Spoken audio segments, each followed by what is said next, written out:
On February 7, 2011, officers arrest a man near his home in Marsing, Idaho. He does not run. The FBI says the arrest happens without incident. Around Marsing, he is known as Jay Shaw. At the jail, one small test breaks that name. Fingerprints identify Jay Shaw as Enrico Ponzo. A cattle rancher is suddenly tied to an old Boston case. Ponzo had left Massachusetts in 1994. More than 16 years had passed. Court records say he built a life in Idaho and had 2 children. The ranch work was real. The name was not. That fingerprint opens 3 questions. What happened in Boston? Why did the first Shaw identity lead through Arizona? And what would agents later connect to the Idaho home? The fingerprint proves who he is. It does not explain who Jay Shaw had been all those years.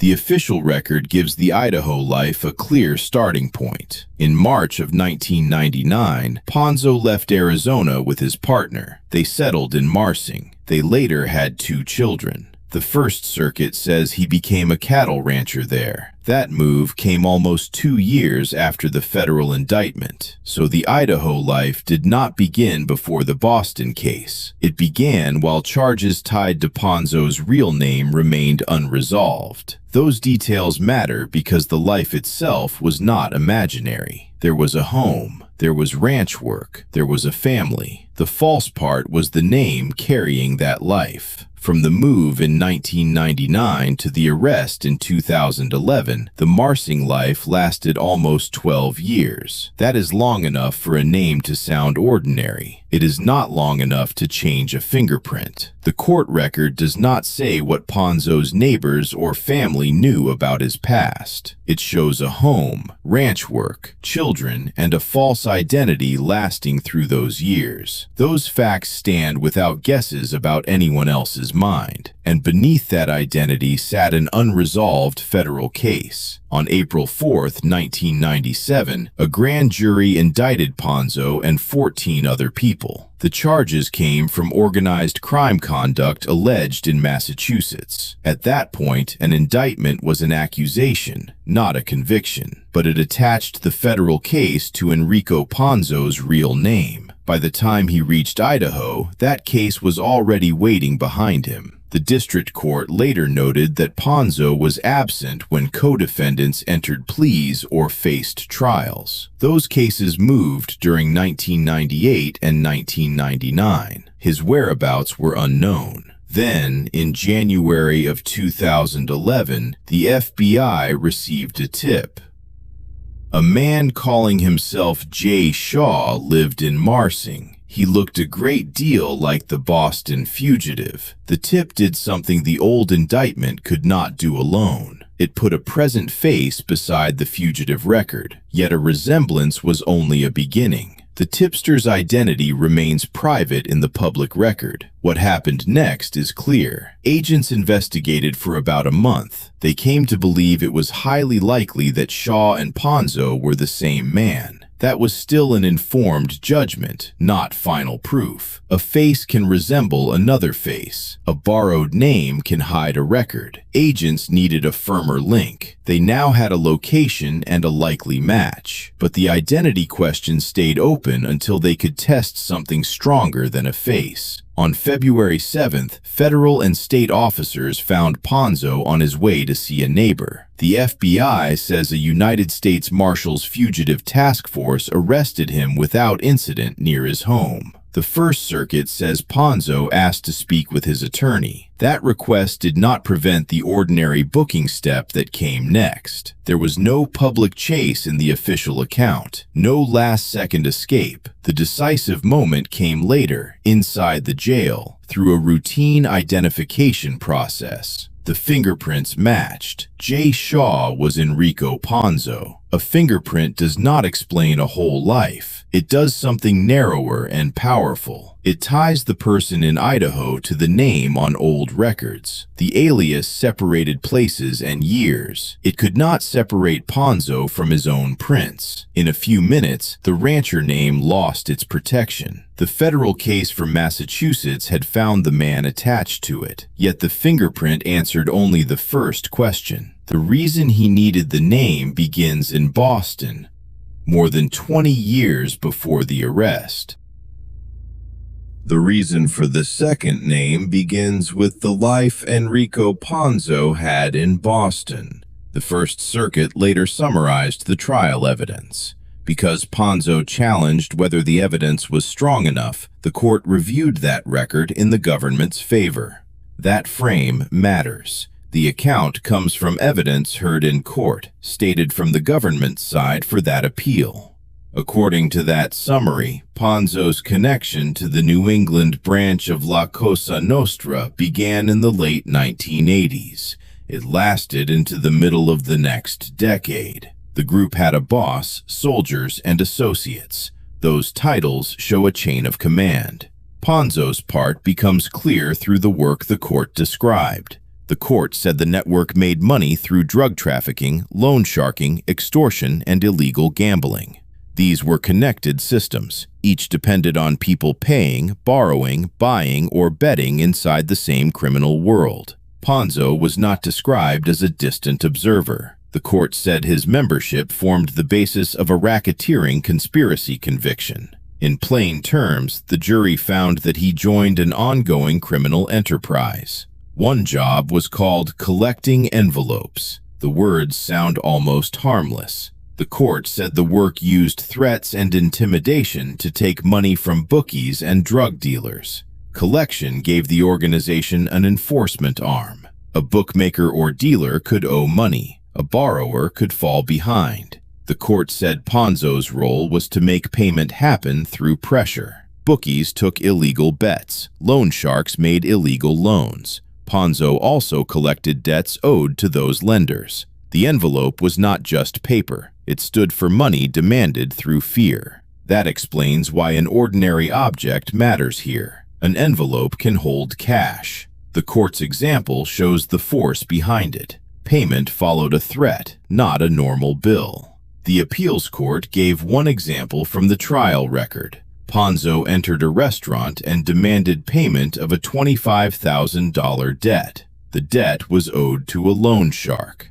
The court said Ponzo threatened to kill the owner if the money was not paid. The public record quotes no words from that threat. The threat itself is the point.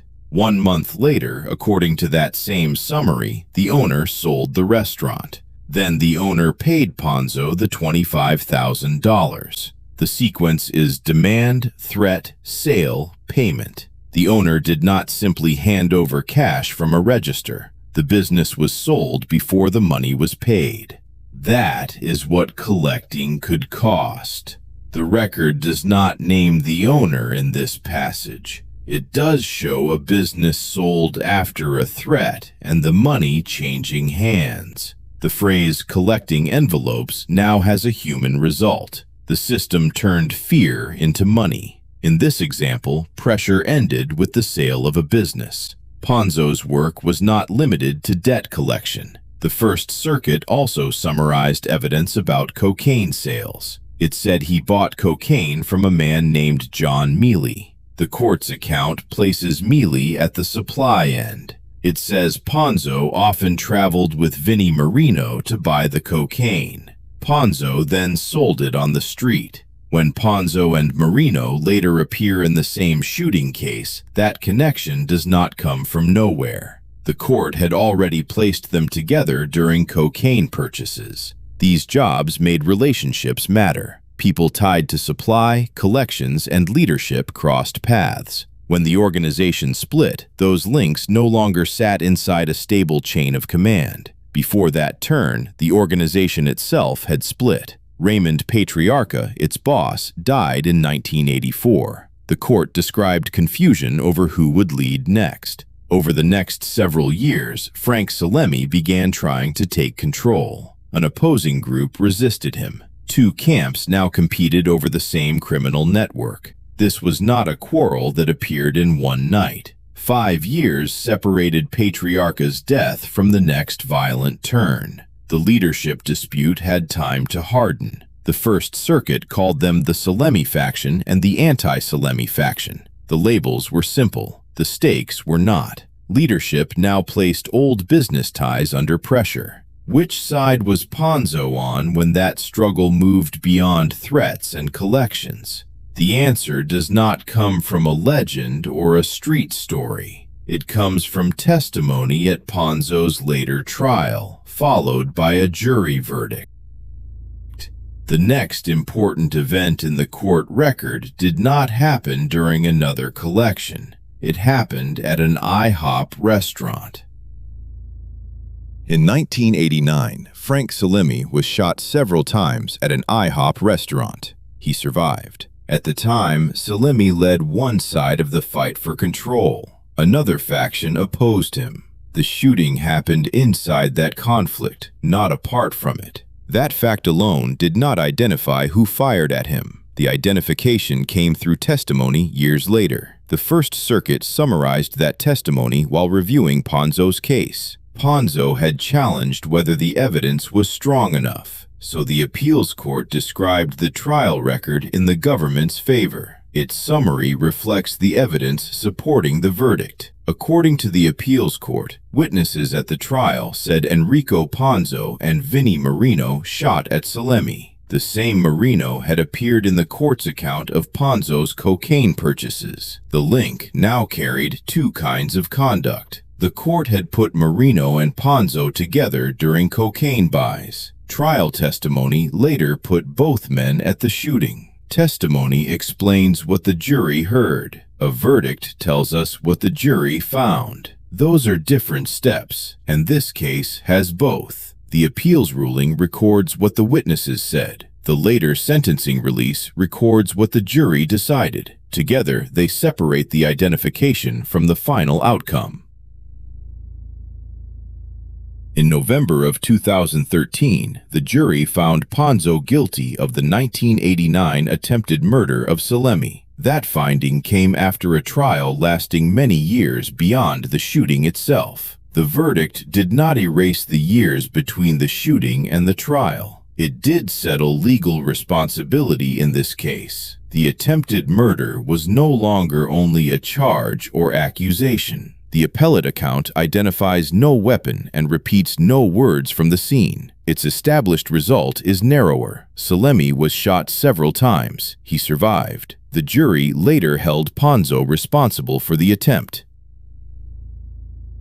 The shooting did not settle the fight for control. Salemi lived, and the leadership struggle remained. The First Circuit described what followed as an organization ready to ignite. The Salemi faction still had its leader. The opposing faction had not removed him. The failed attempt left the same rivals facing one another inside an unstable organization. Put plainly, the failed attempt deepened an already dangerous split. The money collection, cocaine business, and faction fight were no longer separate parts of Ponzo's world. Ponzo's earlier work had tied him to collections and cocaine. Trial testimony now placed him beside Marino in an attack on a rival faction leader. The conflict had moved from pressure to attempted killing. But the record does not draw a straight line from that shooting to every event that followed. 5 years passed before its next supported turn. That passage of time matters. The record does not say every day after 1989 was one continuous fight. Its next supported turn comes in the summer of 1994. By the summer of 1994, the conflict inside the organization had moved to the front again. Ponzo and another member, Michael Romano Jr., were arrested together. Romano was another member of the organization. Their arrest arose from cocaine, not from the 1989 shooting. The court treats those as separate events. The charge involved possession of cocaine with intent to distribute. Ponzo posted bail and was released. That release placed him back outside while the faction struggle was still active. The bail changed his immediate position. Ponzo faced a drug case, but he was outside custody. About a month later, the record placed him back in collection work. About a month later, Ponzo and Romano were driving to collect an envelope from Joseph Cerame. By now, we know what that phrase could mean.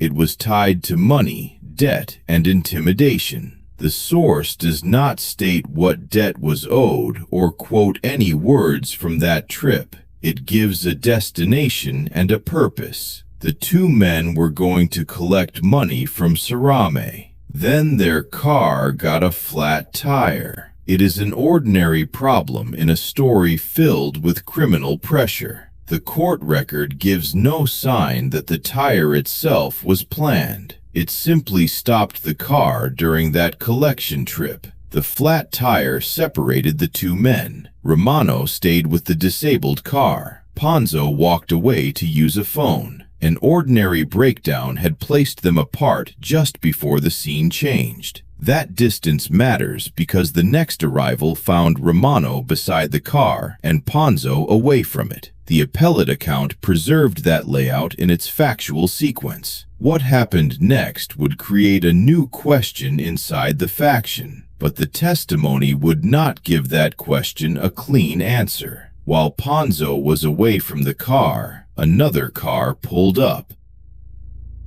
The other car arrived while Michael Romano Jr. remained with the disabled vehicle. Ponzo had walked away to make a phone call.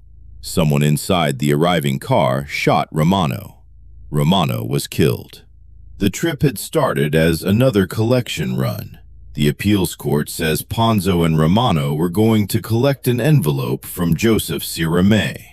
Then the tire failed.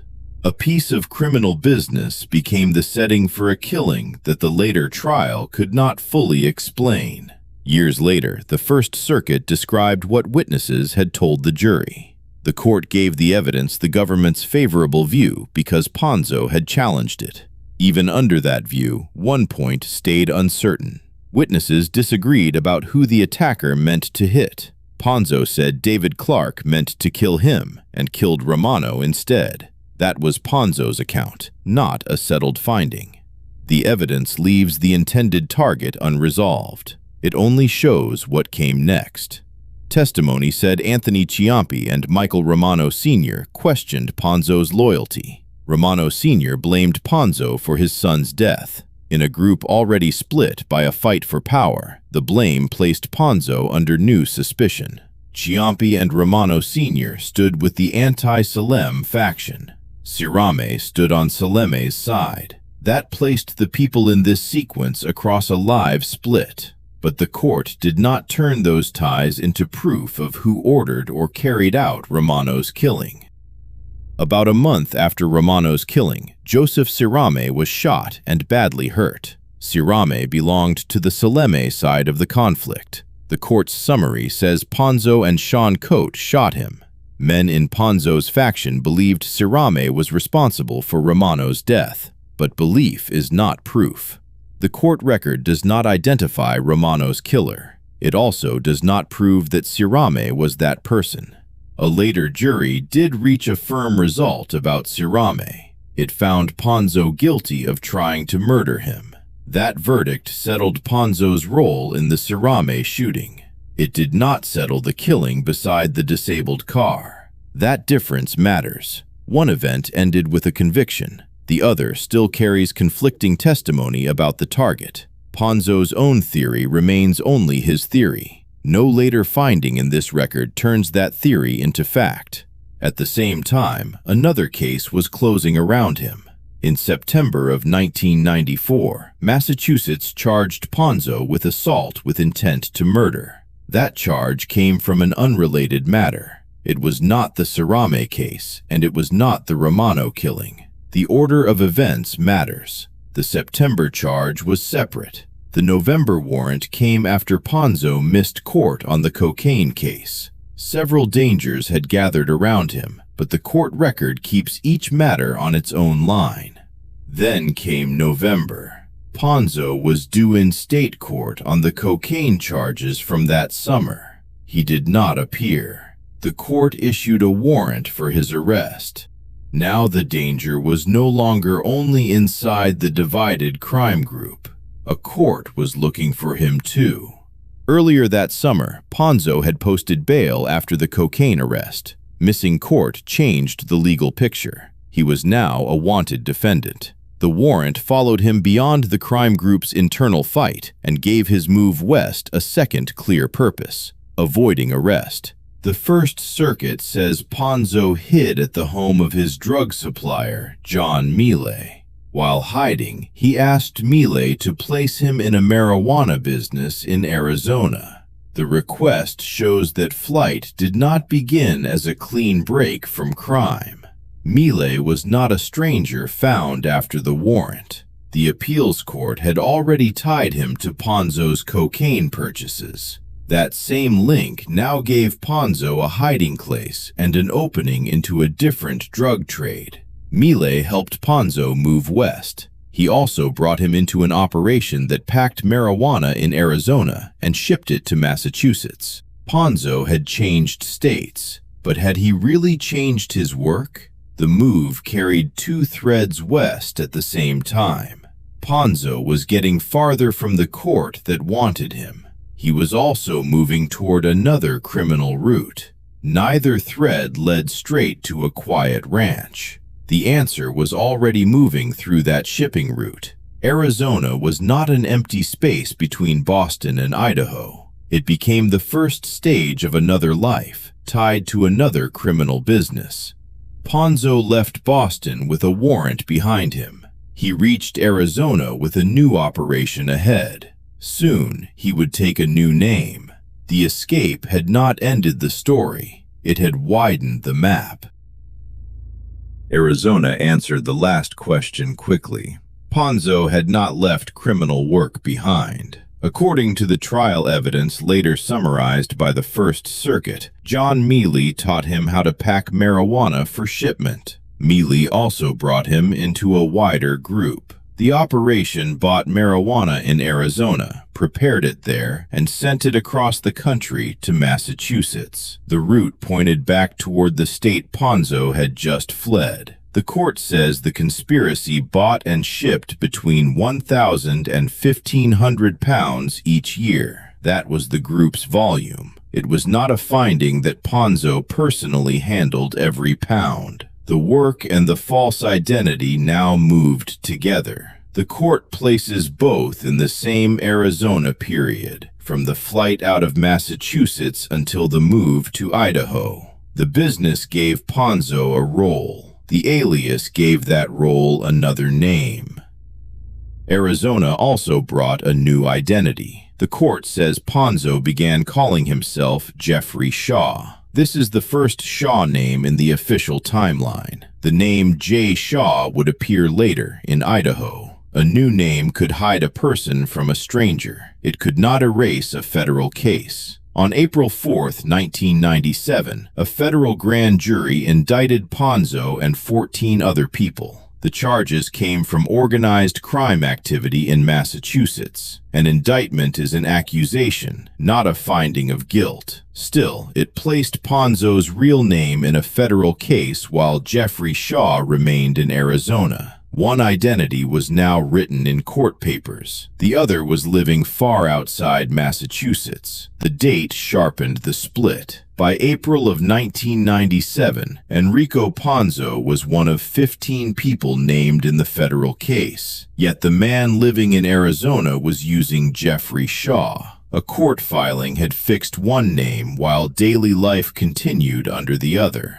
In 1998, a woman began a relationship with the man she knew as Jeffrey Shaw. The court establishes the name he used with her. It does not establish how much more she knew about his past. The alias had now moved beyond a drug route. It had entered a personal relationship. That does not tell us the relationship was false. It shows how a false name can become part of a real life. Here is the turn at the center of the story. The easy version says Ponzo fled Boston and became a rancher. The court record tells a harder story. Before the ranch came an interstate drug route. Before Jay Shaw came Jeffrey Shaw. That changes the main question. It is no longer just, how did he get away? It is this: how did a second false identity hold for more than a decade after the first one had already carried him through Arizona?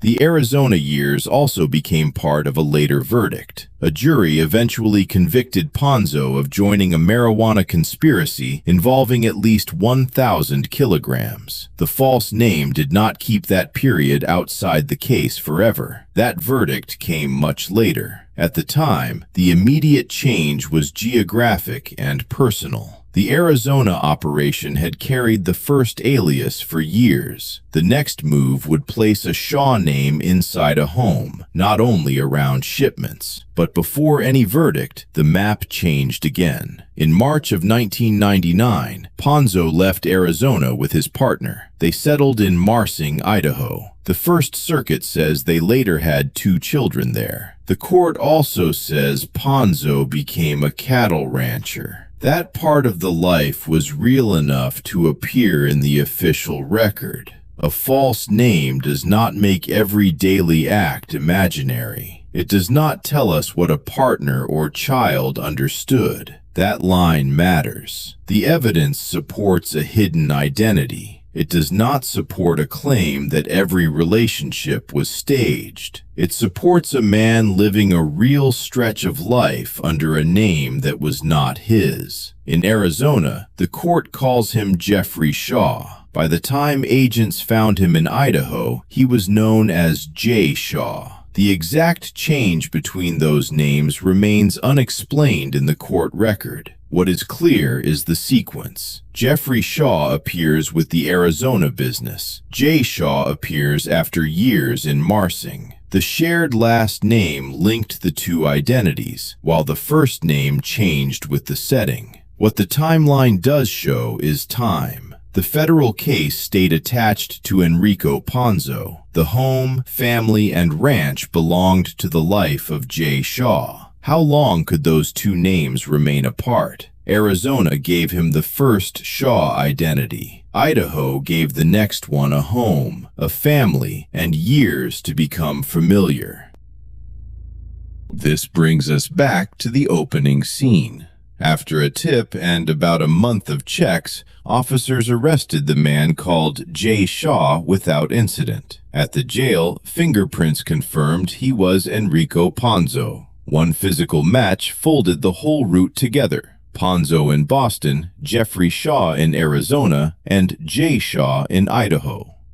His identity was settled. What officers did at the Idaho property before a warrant search was not. When officers stopped Ponzo, he was on his way to see a neighbor. He asked to speak with his lawyer. He also said he had 2 children, then said they were not home.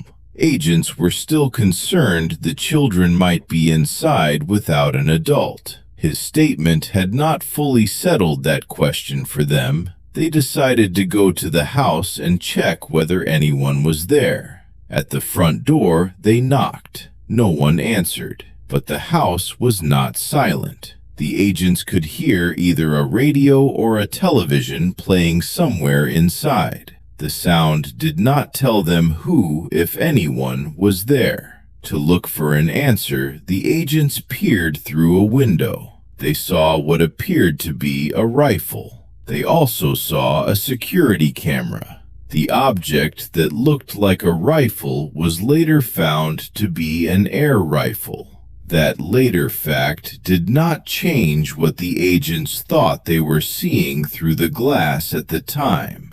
The order now matters. This was not the full search carried out under a federal warrant. It was the earlier visit, prompted by the concern that Ponzo's children might be alone inside. After looking through the window, the agents were satisfied that no one was in the house. They left the property. The first visit ended without them staying to search the rooms. The following day brought a different step. Agents returned with a federal search warrant. It authorized a search for evidence tied to false identities, support during Ponzo's flight, and firearm possession. But could that warrant depend on what officers had seen through the window? Ponzo would later challenge the evidence found in the house by questioning that first look. The First Circuit would not later call the window look lawful. It would assume a constitutional violation for its analysis. The answer would depend on what stood apart from that first look. That boundary matters. An arrest does not give officers unlimited power to search a home.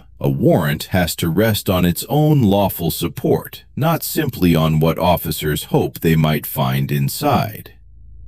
So the House now carried two open questions. What did the warranted search find? And if the window view were set aside, what information remained to support the warrant? On February 7th, the officers left the property. On February 8th, they came back with a warrant. The second name was gone. Now the question waited behind the door. What would the warranted search reveal? The window was only one piece in the warrant request. Agents knew Ponzo was a fugitive. Fingerprints had tied his false name to that address. Neighbors knew him as J. Shaw. One neighbor said he owned guns and had used a rifle during target practice months earlier. Agents asked a judge for a warrant. It covered evidence tied to false identities, income during flight, and firearm possession. On February 8, 2011, they searched the house. They found guns, ammunition, publications about making false identification, an identification making kit, and several computers. The warrant was not open-ended. It named the kinds of proof sought before the door opened. A false name leaves papers. Hidden income leaves records. A barred gun owner may leave weapons. The items agents listed fit those lanes, from the identification kit to the computers. The computers led to a second warrant. Agents received permission to search digital devices for evidence about the false identities and financial support. On March 28th, they returned to the house. Carpet had been pulled up inside the main bedroom closet. Beneath it sat an empty floor safe. It looked broken open. The order matters. Agents did not crack an intact safe. The new lessee and a co-worker had already cut it open with a torch. The appellate record says they stole what was inside. Agents saw the empty safe, called the lessee, and were taken to the contents. There was more than $100,000 in cash. There were gold coins worth about $65,000. There were also false identification cards and driver's licenses bearing Ponzo's photograph. The house had held more than an alias. It held the tools and reserves that helped protect one. A separate court order later put the cash at about $102,000. It called the gold value an estimate. The order arose from a fight over sealed financial forms, not from agents opening the safe. The safe contents came to agents through a private handoff, not the first warrant search. That matters because 3 moments can easily blur together. The window look came first. The warrant search came the next day. The opened safe appeared weeks later. One dramatic scene would be simpler, but it would be wrong. The first search came 1 day after the arrest. The safe appeared 7 weeks later. By then, the home had a new lessee. The carpet was up, and the safe was empty. Agents did not see the cash and gold until the lessee took them to it. That gap keeps a private theft from turning into a police search. Each step had its own date. Years later, a separate Idaho case made part of the search record and admission. In January of 2016, Ponzo pleaded guilty to illegal gun possession. He admitted he had 33 guns on February 8, 2011, despite an old felony. A Justice Department release listed 34,000 rounds. That plea was not the Massachusetts verdict. It came years later. The safe was separate, too. Private people opened it before agents got the items. Those paths matter because the house search became a main point on appeal. Ponzo had not asked the trial court to exclude what the lessee handed over. When he raised that point on appeal, the court treated it as too late. The evidence under the warrants raised a different issue. Ponzo argued that the first look through the window tainted the evidence found under the warrants. The First Circuit did not declare that window step lawful. Instead, it assumed a constitutional violation for its analysis. Even then, the court held the challenged warrant evidence could be used under the independent source rule. The rule asks whether the later lawful search truly stood apart from the challenged act. Here, the court found agents would have sought a warrant anyway. It also found the remaining information gave the judge enough reason to issue one. That ruling admitted the warrant evidence. It did not turn the window look into an approval. The objects now had a clear path into court, but they couldn't explain the whole story alone. Could prosecutors put Boston violence, an Arizona drug route, and an Idaho double life before one jury? In Massachusetts, they were about to try.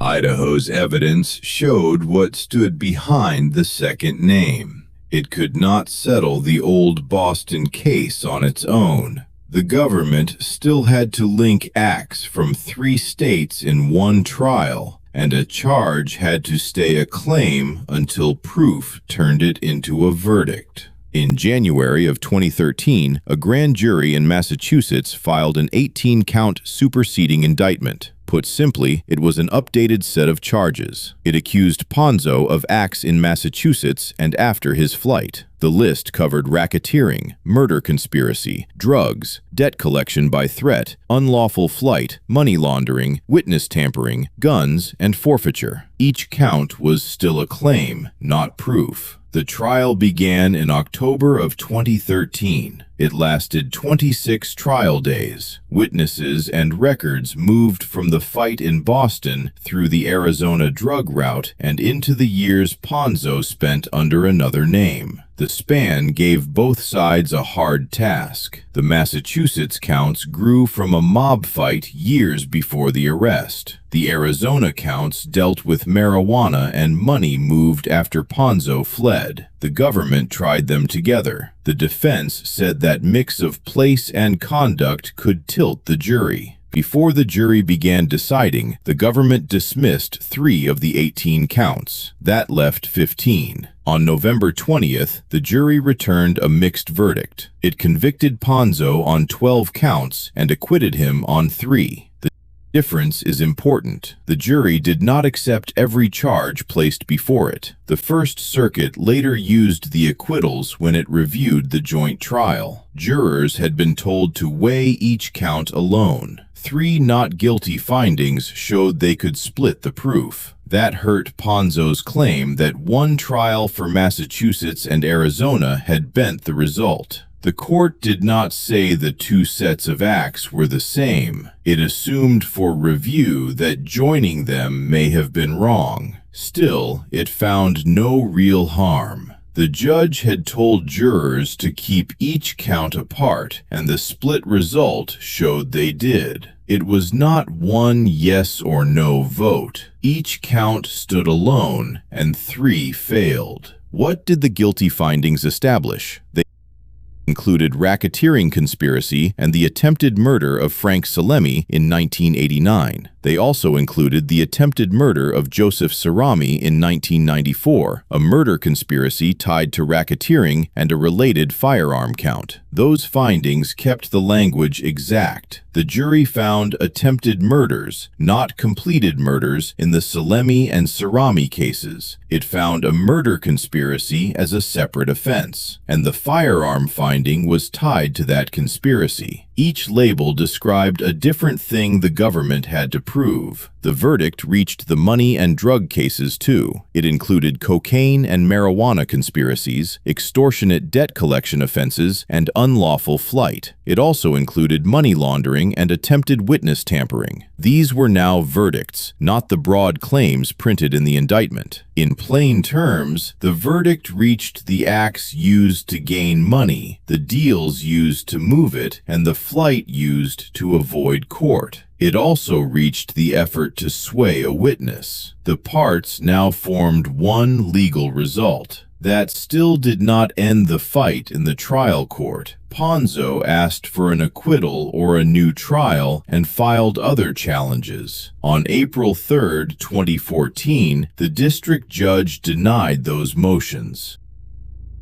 The next step was punishment for the counts the jury had actually found proven. On April 28th, the court set prison at 336 months, that is 28 years. 3 years of supervised release would follow. The court also ordered forfeiture of $2,250,000. The second name had lasted for years. The term reached far past it. The Idaho gun case stayed apart. In April of 2016, an Idaho judge gave Ponzo 46 months for unlawful gun possession. Only 23 months would run after the Massachusetts term. The rest did not stack on top. So the two main terms should not be added as if each month were new. The Idaho judge also found Ponzo tried to sway a witness and obstruct justice. That finding belonged to Idaho's sentence. It did not alter the Massachusetts verdict. The two cases touched one life without becoming one judgment. Ponzo attacked the Massachusetts result on many fronts. He fought the joint trial, time limits, the Idaho search, parts of the proof, help for his hearing loss, and the sentence. Each point asked the same large question: had the long delay made a fair and lawful verdict impossible? The mixed verdict answered what one jury believed had been proved. It did not end every route of review. By late 2016, a direct appeal was pending, and a separate new trial effort had begun. The next question was narrower and harder. Could either one undo the judgment?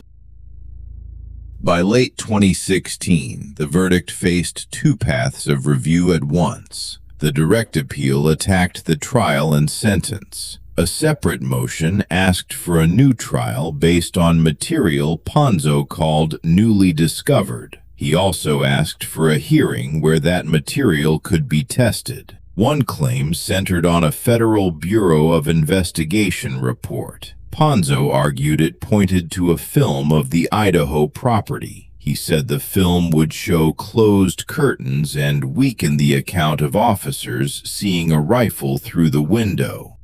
But he produced no film, and he did not establish what any film would show. The government disputed that a film existed. It said the report was mistaken, and the agent who wrote it swore no film was made. The appeals court later called Ponzo's account unsupported speculation. There was no court finding that a hidden tape existed, much less that it proved his version. A second claim concerned the children. Ponzo argued another report showed agents already knew they were elsewhere. He said that undercut the reason officers gave for approaching the house. The report itself was unclear about where the children were. More important, the earlier independent source ruling meant the later warrant evidence remained admissible. A third claim concerned reward money paid to two confidential witnesses. Ponzo alleged that a trial witness shared in that money. The government disputed it. The appeals court said the claim lacked support. It also found no reasonable chance that added questioning about the alleged payment would have changed the verdict. These were claims about what might have helped the defense. They were not findings that a film existed, that officers knew the children were gone, or that the witness received money.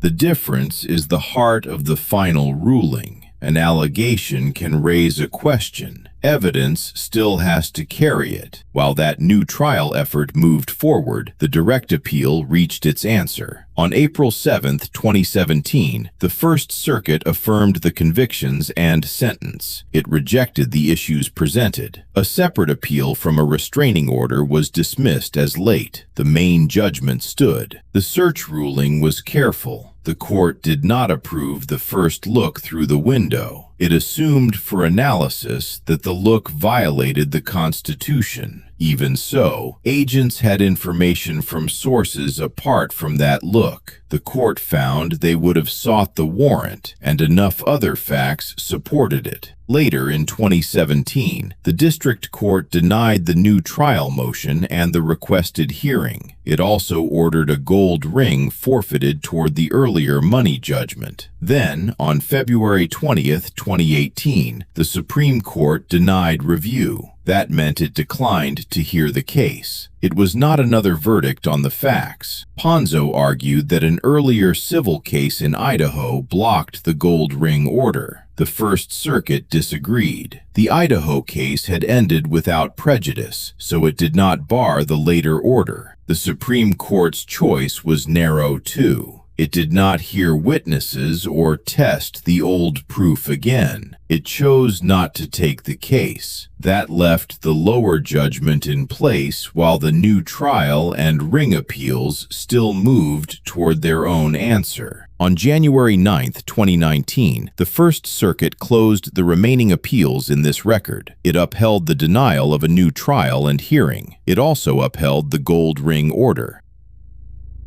The alleged film, disputed account about the children, and disputed reward claim had not undone the judgment. The open questions now had answers. A fingerprint exposed the name. Warrants exposed guns, identification tools, computers, cash, and false documents. A mixed jury verdict connected the Boston violence with the Arizona drug route and the years spent away. Later courts left that result in place. That doesn't make the Idaho years imaginary. The record describes a ranch, a family, and ordinary time passing. It also shows that time was lived under a false identity while a federal case remained open. Both things can be true. Neither erases the other. It was long enough for a new name to sound normal and for daily routines to take root. Yet time alone could not settle the old counts. Only evidence, a verdict, and review could do that. Frank Salemi and Joseph Cerami survived shootings the jury attributed to Ponzo. Michael Romano Jr. was killed beside a road, while the question of the intended target remained unresolved. Money, threats, and violence crossed the story. The court imposed 28 years, and the judgment survived review. Jay Shaw and Enrico Ponzo were not two separate stories. Arizona, Idaho, and Boston became parts of one court record. The second name created distance. It did not remove the unfinished consequences waiting behind the first. Time made the second name familiar. It never made it true.